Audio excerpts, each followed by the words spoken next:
Hello everyone, I'm SteJ from TGM, which is the Cumbria and South West Scotland Music E-Sing. I'd like to welcome you to this X Factor review. Yeah, X Factor review. Everybody seems to have an opinion of the X Factor, so why not me as well? I'd just like to point out that I'm not actually affiliated with anyone in the X Factor or have any association with the X Factor. It's my opinion only, okay? Just my opinion. I'm not being influenced by anyone. So if you got any comments of what I'm making, you can leave comments down below. Nothing abusive, please. Okay. Okay, so it's the X Factor auditions, and this year it's a bit different now because they've got the audience, which I think is a good idea. Why not? Let's make things a bit more interesting, make it a bit more difficult for them to get through. I'd say make it a bit more so they can actually perform more. In the sense of, how about, you perform for just 4 people, so why not perform for 2,000 people? So how this review is going to work is that we're going to have 4 awards. Yeah, 4 awards, I'm just making sure I'm counting right. 4 awards, and basically saying who I think deserves each of these awards, good and bad, but we'll get through to it. I've got my notes down here, so if I keep going, that's why.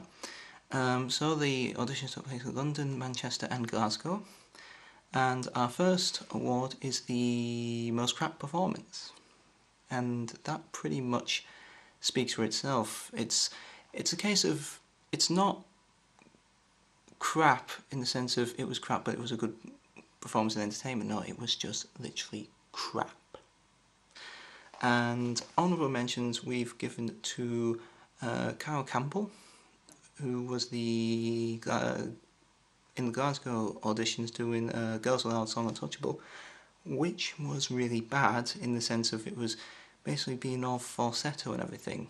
It just sounded absolutely dreadful, and obviously you can tell that Cheryl Cole was being all nicey because, ooh, Girls Aloud fan, ooh, I'll pick up that because you're a Girls Aloud fan, and I won't say that you're bad.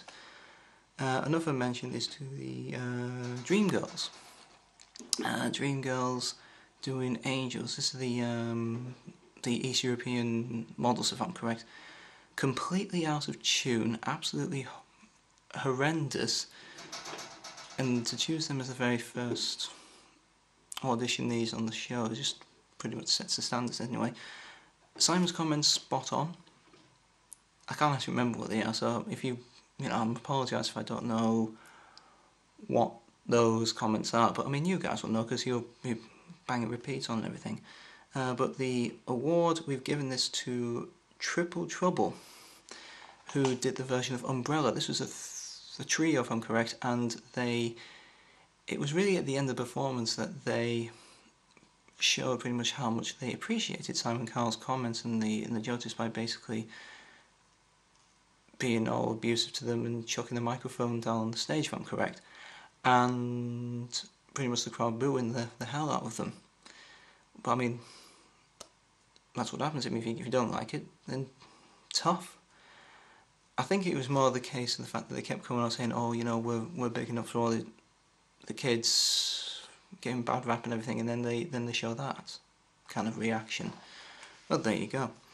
Then we come to Best Actor with Potential. This is the one where we say, this is the actor watch out for in the competition, going as far into the live show. Honourable mentions we're giving to Stacey Solomon, who did What a Wonderful World, and this was actually the one I think that everyone in The Sun and Daily Mirror and all those newspapers saying, oh, this is the one to watch out for, because it was one that when you looked at her on stage you think, she's not going to perform at all, she's not going to do well, and then she sings. Not on the same scale as Susan Bowen. You used to think, she's going to sing, and then that voice comes out. But definitely one to watch out for. And another one is Joseph McElderry, or something like that, doing Luther Vandross. Very good performance. Another one to watch out for in the boys category, I think he'll be in, if he does well, that is. And also Dwayne. You can tell I've just come out and immediately done this without not really knowing what the hell the names are. I think he performed last year and got to boot camp and got booted out boot camp. Was asked to do another song because Ain't No Mountain High Enough wasn't that likeable, well, as far as Simon's concerned. And did another song and was really, really good. That's the one to watch for. But our award goes to Daniel Johnson, who did, with a little help from my friends, the Joe Cocker version. Got to point that out because if he did the Beatles version, it, it's a bit different. But the Joe Cocker one is a really good version, and I was amazed at the version of it, and especially for someone in the auditions. I am going to put my money on this guy being put in the over 25 category on the live show. And, well, I'm going to say I haven't actually got any money on me, but, I would say, I'm not really much of a betting man, but if I was to say which of these guys would be in the live show, this one will be. Fantastic performance, and, standing ovation from everyone, well deserved. Then we come to Judge of the Week. This is the one where I like to give the judges a bit of appreciation.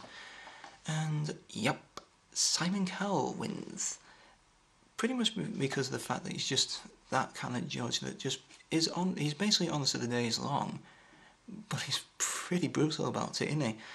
Top form as usual, and the amount of put downs. I mean, the put downs can be harsh, but you're gonna say exactly the same thing. Maybe not on the same scale as Simon Cowell, but you are going to. And yeah, I've got absolutely no complaints with what Simon said, and I think a lot of the things that he did really stood out in the case of, like we mentioned about Carl Campbell, who did a really bad version of that Girls Aloud song, and then Simon immediately asked Shell what she thought. And you could tell what a complete git.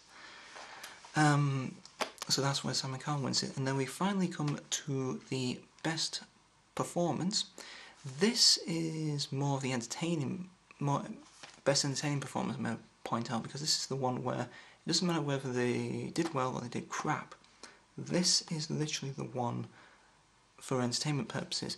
Honourable mention, we're actually going to give this one to, as stupid as it sounds, I'm going to give it to Sister Act, which is the two large girls who one of them performed a year or so ago and came back with a sister. This was the one who got evicted from their house, if I'm correct, and did a horrible version of Hero.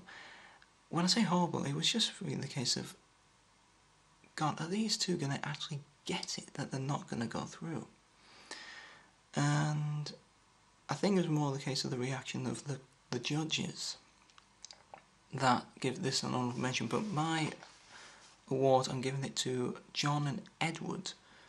I think it was the Irish twins, yeah, doing As Long As You Love Me by the Backstreet Boys. I think it was more the case that they just basically came on and started being all, ooh, we're superstars, ooh, we're great, ooh, we're cocky, ooh, we're fantastic, everybody singing along and clapping along, and I think Simon just thought, you are just a bunch of cocky idiots, whereas the other three, Louis in particular, was going, oh, they're fantastic, yeah, let's put them through.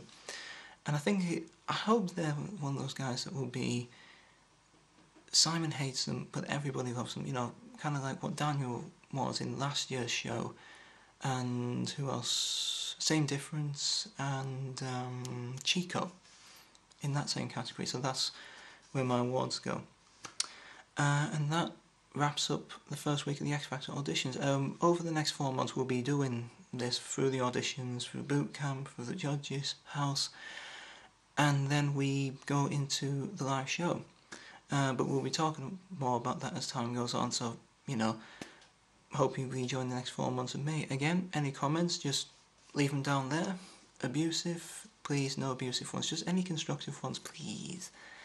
Any comments, good, bad, whatever you like. So I'm going to wrap things up here.